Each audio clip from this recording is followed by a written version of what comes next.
Hello दोस्तों, स्वागत है आपका आज के इस वीडियो में।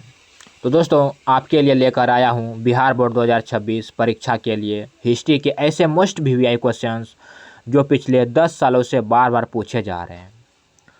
मैं गारंटी देता हूं, अगर आपने आज बताए गए इन चुनिंदा प्रश्नों को कर लिया तो इतिहास के पेपर में आपकी नैया न सिर्फ पार लगेगी बल्कि आप टॉप भी करेंगे। तो कॉपी पेन उठा लीजिए और नोट करना शुरू कीजिए। Class 10 history most VVI questions, Bihar board कक्षा 10वीं 2026 परीक्षा के लिए इतिहास हिस्ट्री यानी कि सबसे महत्वपूर्ण प्रश्न मोस्ट वीवीआई क्वेश्चंस नीचे दिए गए हैं। यह प्रश्न पिछले सालों के पैटर्न और 2026 के संभावित सिलेबस पर आधार पर तैयार किए गए हैं। तो दोस्तों, तो चलिए महत्वपूर्ण अध्याय इम्पोर्टेंट चैप्टर फॉर 2026। सबसे पहले इन चार अध्यायों को आप पक्का कर लें, क्योंकि 60% से ज़्यादा प्रश्न यहीं से आते हैं। देखिए, सबसे पहले है यूरोप में राष्ट्रवाद, उसके बाद है भारत में राष्ट्रवाद। ये सबसे महत्वपूर्ण क्वेश्चन है दोस्तों। उसके बाद आता है व्यापार और भूमंडलीकरण। उसके बाद मुद्रण संस्कृति और आधुनिक दुनिया, प्रिंट कल्चर। ये सब सबसे महत्वपूर्ण क्वेश्चन है दोस्तों, क्योंकि यह प्रश्न बार बार पूछे जाते हैं। उसके बाद चलिए देखते हैं मोस्ट वीवीआई ऑब्जेक्टिव क्वेश्चन, महत्वपूर्ण वस्तुनिष्ठ प्रश्न। यह प्रश्न बार बार पूछे जाते हैं, इन्हें आप लोग क्या कीजिएगा, रट लेना है, क्योंकि ये क्वेश्चन बार बार एग्जाम में पूछे जाते हैं। तो सबसे पहले देखिए क्या है, गैरीबाल्डी पेशे से क्या थे। आप लोग को पूछा जाएगा गैरीबाल्डी पेशे से क्या थे, तो आप लोग को उत्तर देना है कि नाविक। गैरीबाल्डी पेशे से क्या थे, तो नाविक। उसके बाद आता है रक्त और लौह की नीति का अवलंबन किसने किया। रक्त और लौह की नीति का अवलंबन किसने किया, तो आप लोग का आंसर आएगा बिस्मार्क। उसके बाद आएगा रूस में जार का अर्थ क्या होता है, तो आप लोग उत्तर दीजिएगा, यानी कि रूस का सम्राट। रूस में जार का अर्थ क्या होता है दोस्तों, यानी कि रूस का सम्राट। ये सब मोस्ट वीवीआई क्वेश्चन है, क्योंकि ये सब क्वेश्चन एग्जाम में बार बार दोहराया जाता है। उसके बाद कार्ल मार्क्स का जन्म कहाँ हुआ था, आप लोग को पूछा जाएगा कार्ल मार्क्स का जन्म कहाँ हुआ था, तो आप लोग का आंसर आएगा जर्मनी। उसके बाद अंकोर वाट का मंदिर कहाँ स्थित है, आप लोग को पूछा जाएगा अंकोर वाट का मंदिर कहाँ स्थित है, तो आप लोग का आंसर आएगा कंबोडिया। क्या आएगा दोस्तों, आंसर कंबोडिया। उसके बाद पूछा जाएगा कि जलियांवाला बाग हत्याकांड कब हुआ था, तो आप लोग का उत्तर आएगा 13 अप्रैल 1919। ये सब मोस्ट वीवीआई क्वेश्चन ऑब्जेक्टिव बता रहे हैं दोस्तों। उसके बाद 2 मार्क्स का क्वेश्चन, उसके बाद 5 मार्क्स का क्वेश्चन, ये सभी इस वीडियो में कवर किया गया है। उसके बाद पूछा जाएगा वेदों की ओर लौटो का नारा किसने दिया था, तो आप लोग का आंसर आएगा स्वामी दयानंद सरस्वती। क्या आएगा आंसर, स्वामी दयानंद सरस्वती।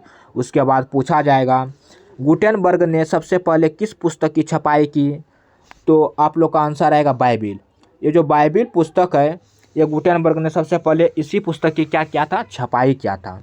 उसके बाद नेक्स्ट क्वेश्चन यदि ऑब्जेक्टिव देखें तो हमारे सामने यूरोप का मरीज, यानी कि यूरोप का मरीज किसे कहा जाता था, तो आप लोग का आंसर आएगा तुर्की। क्या आंसर आएगा दोस्तों, तुर्की। उसके बाद यदि देखें पूर्ण स्वराज की मांग का प्रस्ताव कांग्रेस के किस अधिवेशन में पारित हुआ। ये सब क्वेश्चन बहुत इंपॉर्टेंट है। पूछा गया है पूर्ण स्वराज की मांग का प्रस्ताव कांग्रेस के किस अधिवेशन में पारित हुआ, तो आप लोग का आंसर आएगा, उत्तर आएगा लाहौर अधिवेशन। कौन सा अधिवेशन, लाहौर अधिवेशन 1929। ये था दोस्तों एक झलक ऑब्जेक्टिव का। ये सब इम्पोर्टेंट ऑब्जेक्टिव था जो कि बार बार दोहराया जाता है। तो अब दोस्तों चलते हैं most VVI short answer question, लघु उत्तरीय प्रश्न, और ये 2 नंबर में पूछे जाते हैं। और इनका उत्तर आप लोग को कितने शब्दों में देना है, 30 से 50 शब्दों में देना है। तो सबसे पहले प्रश्न की ओर यदि हम चलें तो पूछा गया है 1848 की फ्रांसीसी क्रांति के मुख्य कारण क्या थे। आप लोग को बताना है 1848 के फ्रांसीसी क्रांति के मुख्य कारण क्या है। उसके बाद आता है मेजिनी कौन था, उसका उद्देश्य क्या था। उसके बाद आता है खूनी रविवार यानी कि ब्लड संडे। ब्लड संडे क्या है? ये सब क्वेश्चन रिपीट बहुत बार किया जाता है दोस्तों, और ये पिछले 10 वर्ष की यदि हम आंकड़ा को निकाल कर आए हैं तो ये सब इम्पोर्टेंट सबसे महत्वपूर्ण क्वेश्चन है, इसलिए आप लोग को ये सब तैयार कर लेना। उसके बाद आता है हो चिन मिन मार्ग क्या है? हो चिन मिन मार्ग क्या है? उसके बाद आता है चंपारण सत्याग्रह का संक्षिप्त विवरण दे, बिहार के लिए बहुत ही महत्वपूर्ण है। उसके बाद आता है रौलट एक्ट। रौलट एक्ट से आप क्या समझते हैं? रौलट एक्ट से आप क्या समझते हैं? ये सब लघु उत्तरीय प्रश्न बता रहे हैं दोस्तों। उसके बाद आता है असलम पद्धति की शुरुआत कैसे हुई? असलम पद्धति की शुरुआत कैसे हुई? ये सब बहुत ही मोस्ट वीवीआई ऑब्जेक्ट 2 मार्क्स का क्वेश्चन है। उसके बाद नेक्स्ट क्वेश्चन की तरफ बढ़ें तो आता है भूमंडलीकरण को परिभाषित करें। आप लोग को क्या करना है? भूमंडलीकरण को परिभाषित करना। उसके बाद आता है दांडी यात्रा। दांडी मार्च का उद्देश्य क्या था? दांडी यात्रा का उद्देश्य क्या था? और इसका आंसर आप लोग को 30 से 40 शब्दों में देना है।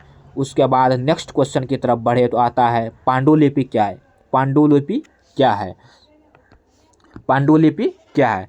उसके बाद देखिए दोस्तों अब ये 2 मार्क्स क्वेश्चन यहीं पर समाप्त होता है। उसके बाद हम लोग के सामने मोस्ट वीवीआई लॉन्ग क्वेश्चंस यानी कि दीर्घ उत्तरीय प्रश्न, ये सब इसका 4 से 5 अंक मतलब कि दिया जाता है दोस्तों।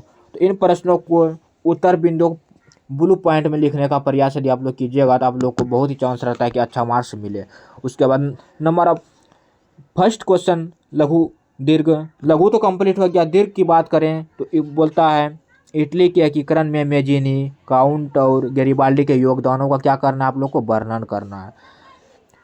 यानी कि इसमें देखिए दोस्तों क्या करना है आपको? टिप यानी कि 3 नेताओं के लिए अलग अलग पैराग्राफ लिखना है। ये जो 3 नेता है आप लोग को इसका क्या करना है? अलग अलग पैराग्राफ लिखना है। उसके बाद यदि हम नेक्स्ट क्वेश्चन पे चलें तो हमारे सामने आता है जर्मनी के एकीकरण में बिस्मार्क की भूमिका का वर्णन करें। जर्मनी के एकीकरण में किसका बिस्मार्क की भूमिका यानी कि उसने क्या योगदान दिया था, इसका क्या भूमिका रहा था, उसको क्या करना है? वर्णन करना है।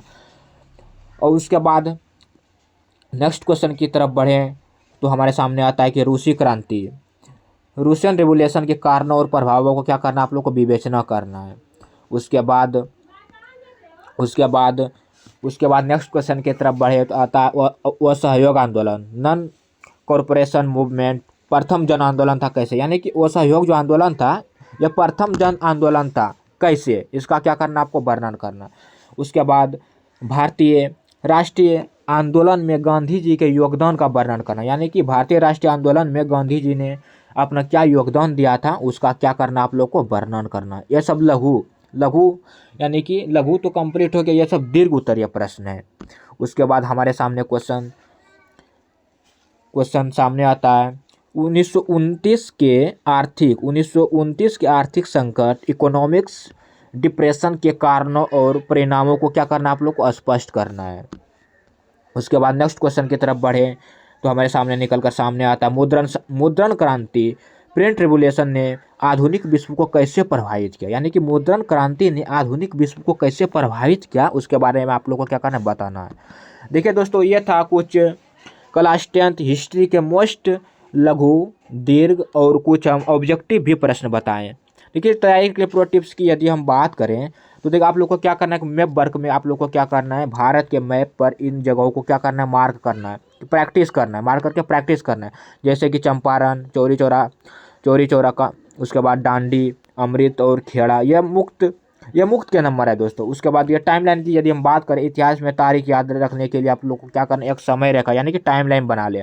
जैसे 1915 गांधी जी का आगमन, 1917 में चंपारण, 1929 में जलियांवाला बाग हत्याकांड, ये सब देखिए इस प्रकार आप लोग यदि लिखते हैं तो आप लोग को तारीख याद करने में बहुत ही सहूलियत होता है और बहुत जल्दी याद भी हो जाता है।